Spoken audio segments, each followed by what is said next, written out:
So welcome back. We got Bitcoin over 120,000, so it seems like a good time to touch base on MSTY, which is the YieldMax ETF based on equity of MicroStrategy or Strategy. Bitcoin passed the 120,000 mark, so in response, MicroStrategy is also up about over 3% today. You can see that down here; it's almost 350 a share. MSTY is also up 2%, so trailing by 1%, but also up today to 1465. On the comeback mission, or while hoping for Bitcoin to come back from a price perspective and hopefully an implied volatility perspective as well. But I just want to touch base on how the MSTY team structured stuff this week, which I think is actually pretty good if you take a look at it, something they don't usually do. But they did sell a bunch of contracts, of course, at strike prices lower than where the strike price or the stock price of MicroStrategy currently is, which is right around that 350 mark, or right where this black line is, according to the x-axis down here. Luckily, we do got the credit spreads employed on some of the position because we got calls about at 345, 350, and then if MicroStrategy can keep going, or I should say strategy, if they can go past 352 and 355, we also got calls sold there as well. These all, of course, expire on 10/3/2025. But luckily, if you look at their synthetic usage risk, what I like to think of this as is going into the week, the MSTY team had 124,615 contracts in their possession that they could use as collateral to sell calls against to generate options premium. They sold it against everything except 22,500 contracts. So they kept these as contracts with no capped upside. And the synthetic contracts they kept with no capped upside basically perform like the stock does. So of the 124,000, 22,500, you as a MSTY investor are collecting full upside, no caps whatsoever. And then on 45,825 contracts, you are capped, but on that many percentage of contracts, they did do credit spreads. So once it gets by a certain point, for example, once it gets by the 345 strike, you can see 3,500 contracts start participating in the upside again. And then at 350, it was 8,500. And the most will be at 355. It's 25,925 contracts. So basically, we do get credit spreads on some of it, but the main thing that they usually don't do, at least I don't really track it very well or don't see it when they do it, is they left a certain percentage of the position uncapped.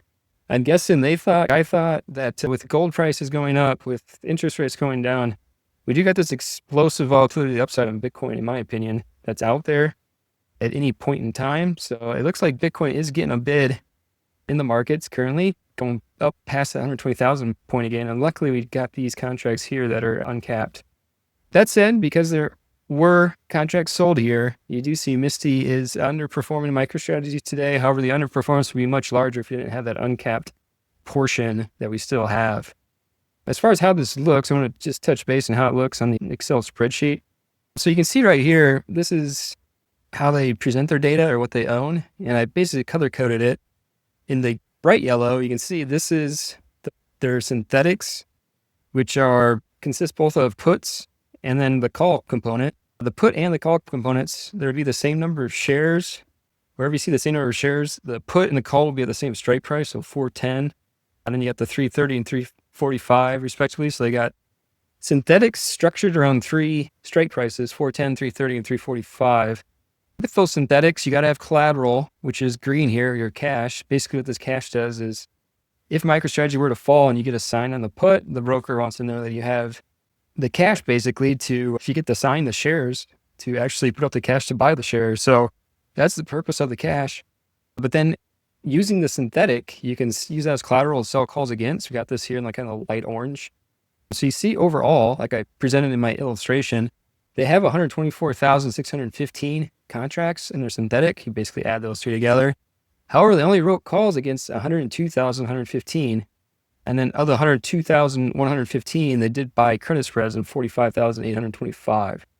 But that amount of 102,000 roughly, that's less than 124, almost 125,000. That's basically your synthetics, where you basically have a put sold and a call bought with no capped upside. So that's what's helping you perform today. But yeah, I just wanted to touch base, and really all my illustrations are really taking this Excel spreadsheet that they provide. I think I forgot to mark one down here. They got a little bit of cash down here as well. Should probably mark that.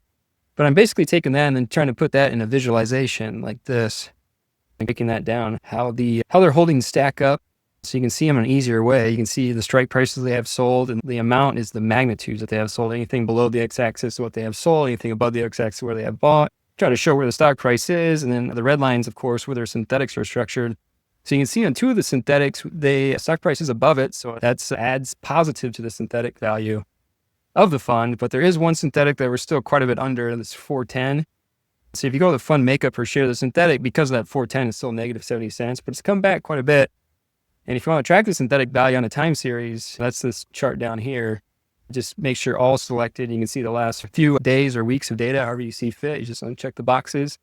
But you see the purple or the pink line here, or red, whatever you want to call it. You can see that lately we went from negative $2.31 on the synthetic, and then we're all the way back to negative 70 cents. Hopefully that keeps climbing, get that to a positive amount again.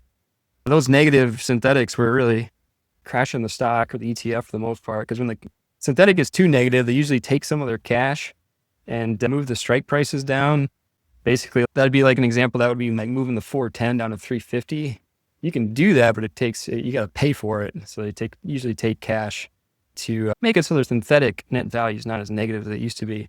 But I guess we'll see where it goes for the end of the day and into the end of the week. But MSTY's MicroStrategy and Bitcoin's been on a move, so touching base on how that fund's positioned. It's good to see some uncapped upside, so fund holders can capture some of the upside in addition to the underlying equity.